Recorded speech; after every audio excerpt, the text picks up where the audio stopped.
ඔයාලා හැමෝටම සුබ දවසක්. දෙස් විදෙස් අලුත්ම තොරතුරු දැනගන්න දැන්ම වටින් ගොඩින් නාලිකාව සබස්ක්‍රයිබ් කරන්න. බෙල් සලකුණ ක්ලික් කරන්නත් අමතක කරන්න එපා. අපි පාර හදන්නේ රුපියල් වලින්.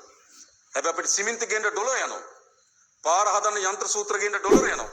අපිට පාර හදන්න අවශ්‍ය වෙන යකඩ ගේන්න ඩොලර් යනවා. මොකද සිද්ධ වෙන්නේ?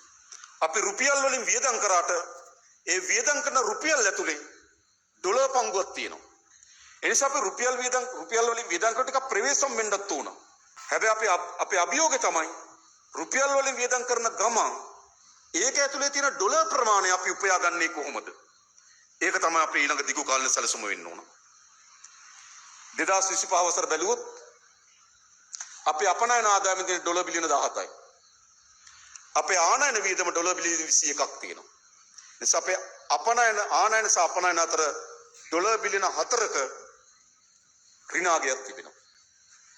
අපිට සංචාර කර්මාන්තේ ඩොලර් බිලියන 3ක් විතර ලැබිලා තිබෙනවා. අපි ස්තුතිවන්ත වෙන්න ඕන. මේ ව්‍යාපෘති විශාල ප්‍රමාණයක් අපිට කරන්න අවස්ථාව ලැබෙන්නේ විදේශගත ශ්‍රමිකයන්. ඔවුන්ගේ අවුරුද්ද අපිට එවලා තියෙනවා ඩොලර් බිලියන 8ක්. තනි ඒකකයක් හැටියට හිතුවොත් සුද්ධ ඩොලර් ආදායමක් ලෙස බැලුවොත් ඒක තමයි අපේ විශාලතම ආදායම. සංචාර කර්මාන්තය ඩොලර් බිලියන 3යි ගණනක් ලැබුණට සංචාර කර්මාන්තය පවත්වාගෙන යාම සඳහා අපිට ඩොලර් වලින් භාණ්ඩ සහ සේවා සපයන්න සිද්ධ වෙනවා. අපේ නිෂ්පාදන වලින් අපිට ඩොලර් බිලියන 12ක වගේ ආදායමක් අපිට ලැබුණට මොකද අපිට සිද්ධ වෙන්නේ? ඒ ආදායම ලබා ගැනීම සඳහා අපි ඩොලර් වලින් අපිට ආනයන කරන්න සිද්ධ වෙනවා. සුද්ධ ආගයක් ලෙස අපිට ලැබෙන්නේ විදේශගත ශ්‍රමිකයන්ගේ වන ඩොලර් බිලියන 8ක්.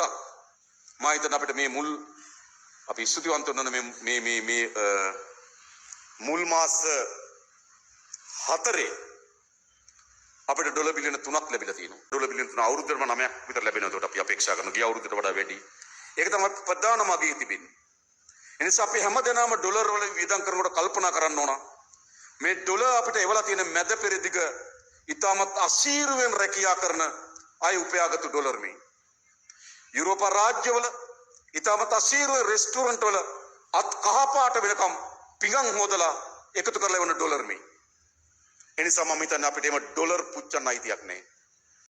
අද අපේ ආර්ථිකයේ ඩොලර් එකේ වටිනාම කොටස ආරක්ෂා කරලා දීලා තින්නේ විදේශගත ශ්‍රමිකයන්. දැන්ම අපගේ නාලිකාව සබස්ක්‍රයිබ් කරන්න. ඔයාලට සුබ දවසක්.